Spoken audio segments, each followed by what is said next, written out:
Hello students, we are organizing geography workshop for you. The main purpose of this workshop is revise your chapters and clarify all the doubts. Through this workshop, we will discuss several topics which is included in your curriculum or syllabus. So, before starting the topic, let's go to our school location. I am showing to you a video. Watch the video attentively and very carefully. Slowly now we are entering our country, India, after that Uttarakhand, and now our school location, Viveka Academy Senior Secondary School.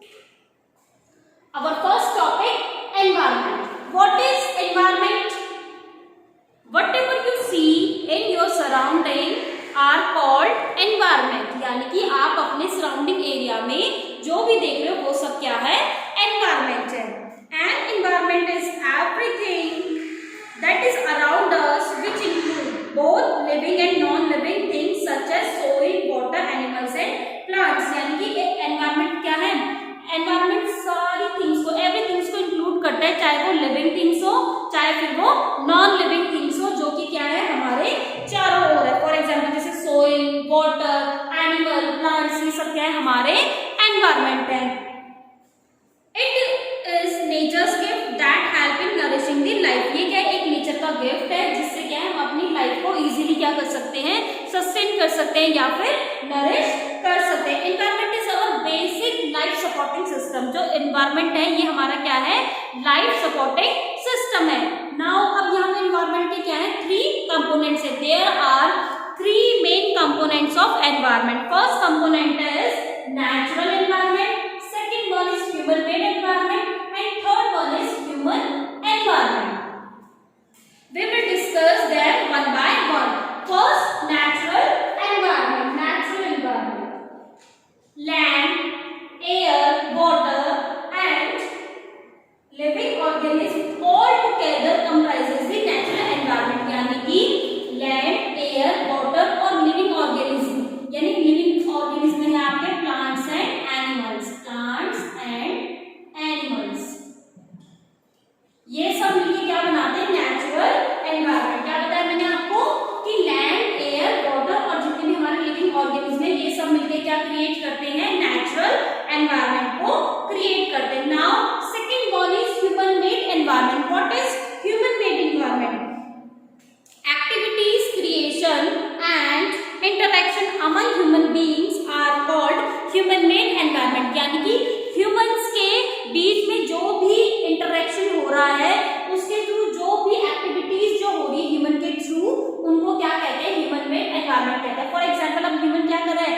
जो भी construct कर रहा है human activities के through, जो भी new create कर रहा है या डिस्ट्रैक्ट कर रहा है या डिस्ट्रक्ट कर रहा है किसी भी थिंग्स को, वो सब क्या है हमारे ह्यूमन मेड एनवायरनमेंट में इंक्लूड होते हैं. फॉर एग्जाम्पल लेकिन जो ह्यूमन मेड एनवायरनमेंट होता है वो क्या होता है? हमें विजिबल होता है. फॉर एग्जाम्पल जैसे हमारा स्कूल है वो क्या है? एक ह्यूमन मेड एनवायरनमेंट है. वो आपको क्या हो रहा है? विजिबल हो रहा है. ह्यूमन मेड एनवायरनमेंट में देखो बिल्डिंग्स कंस्ट्रक्ट है, पार्क्स है, ब्रिज है, रोड्स है, इंडस्ट्रीज है या बड़े बड़े मॉन्यूमेंट्स, कुछ भी ये सब है जो आपको विजिबल हो रहा है, दिख रहा है सामने पे. जो भी बिल्डिंग्स हो सकती हैं, रोड हो सकते हैं, पार्क्स हो सकता है, ब्रिज हो सकता है, ये सब क्या ह्यूमन मेड एनवायरनमेंट है.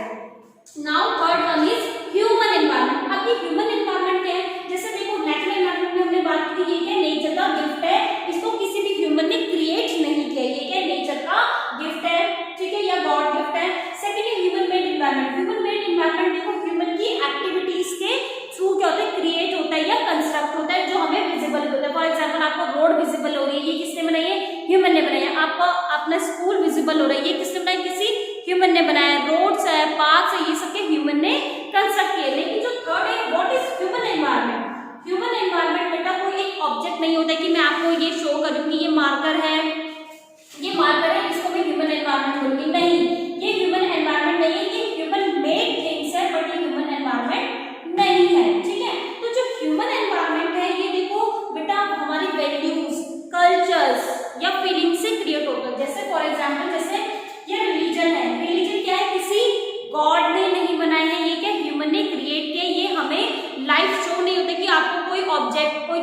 दिखा दिया और उसको बता दिया कि ये ह्यूमन एनवायरनमेंट है। नहीं, जो ह्यूमन एनवायरनमेंट है, जैसे हमारा रिलीजन हो गया, हमारे कल्चर्स हो गए, या हमारी जो कम्युनिटी है, ये क्या ह्यूमन ने क्रिएट किया है, बट ये एक कोई बिल्डिंग्स या कोई एक ऑब्जेक्ट नहीं होता, ये क्रिएट ह्यूमन ने की है, बट ये हमें क्या है लाइव शो नहीं होती। जैसे ह्यूमन मेड एनवायरनमेंट में एक पार्क है या एक ब्रिज है, वो आपको क्या है ह्यूमन की एक्टिविटी के थ्रू एक जो कंस्ट्रक्ट किया हुआ क्या है कुछ भी आपको क्या है ऑब्जेक्ट शो होता है। लेकिन जो ह्यूमन एनवायरनमेंट है ये ह्यूमन की फीलिंग्स वैल्यूज या कल्चर के थ्रू क्या है कंस्ट्रक्ट की। जैसे कि हमारे रिलीजन है या हमारी कम्युनिटी है, ये क्या है गॉड ने नहीं बनाई, ये ह्यूमन ने क्या की है खुद ही बनाई है। और क्या है ये क्या है हमें लाइव दिखती नहीं है, लेकिन हम इनको क्या कर सकते हैं फील कर सकते हैं। तो ये तो की बात अभी हमने डिस्कस किया कि हमारे 3 मेजर जो कंपोनेंट्स है उनको हमने डिस्कस किया, नेचुरल एनवायरनमेंट, ह्यूमन एनवायरनमेंट और human environment. Now our next topic is 4 major domains of the earth. There are 4 major domains of the earth. First one is lithosphere, second hydrosphere, third atmosphere and fourth one is biosphere. First we talk about lithosphere.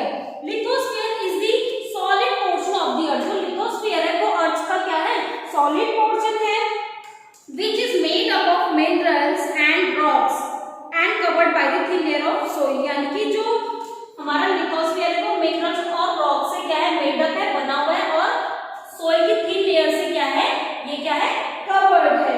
Lithosphere consist of several landforms like mountain, plateaus, plain and valleys. अब जो lithosphere में क्या बहुत सारे major landforms है, like जैसे mountain हो गया, प्लेन्स हो गया, प्लेट्यूज हो गया या वैलीज हो गई, ये सब किस पे कंसिस्ट है, ये सारे क्या है लिथोस्फीयर पे ही कंसिस्ट है, बनी हुई है। और लिथोस्फीयर की क्या है मेजर लैंडफॉर्म्स है। लिथोस्फीयर अर्थ का वो डोमेन है जो हमें क्या है फॉरेस्ट, ग्रासलैंड्स या लैंड फॉर एग्रीकल्चर क्या कराता है प्रोवाइड कराता है। Now second one is hydrosphere.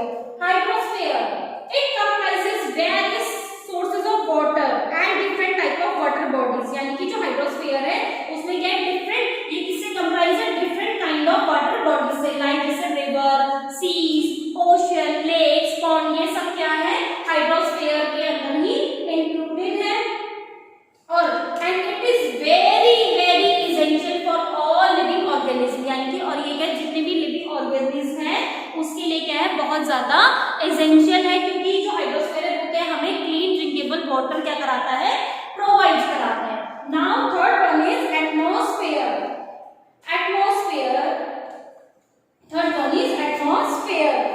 The thin layer of air that surrounded the earth is known as atmosphere. यानी कि एयर की जो thin layer अर्थ के चारों ओर है उसको क्या कहते हैं हम एटमॉस्फेयर कहते हैं। And atmosphere protect us from the harmful sun rays. जो हमारा एटमॉस्फेयर है वो हमें सन से आने वाली जितनी भी हार्मफुल रेज है लाइक अल्ट्रावायलेट रेज उनको अर्थ तक आने पर क्या करता है रोकता है, प्रिवेंट करता है, हमें हार्मफुल सन रेज से क्या करता है प्रोटेक्ट करके रखता है। कौन हमारा atmosphere. It consist of number of gases, dust and water vapours. इसमें क्या बहुत सारी नंबर ऑफ गैसेस हैं, डस्ट पार्टिकल्स हैं और वाटर वेपर है, किसमें एटमॉस्फेयर के अंदर। अब एटमॉस्फेयर में चेंजेस होने की वजह से ही हमारा जो क्लाइमेट है या वेदर है उसमें चेंजेस होते हैं। कैसे वो चेंजेस कैसे होते हैं देखो, एटमॉस्फेयर में क्या होती है एयर पार्टिकल्स होती है।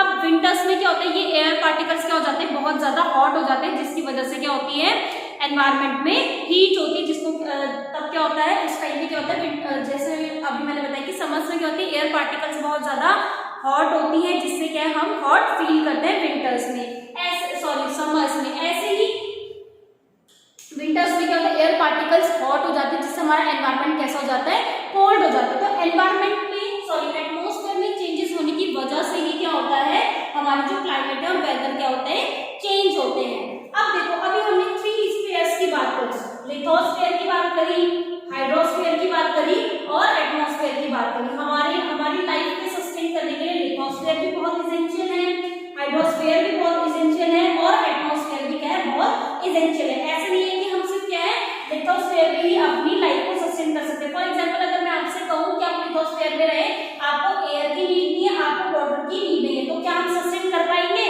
नेवर, कभी नहीं। हम क्या है यहाँ पे सस्टेन नहीं कर पाएंगे।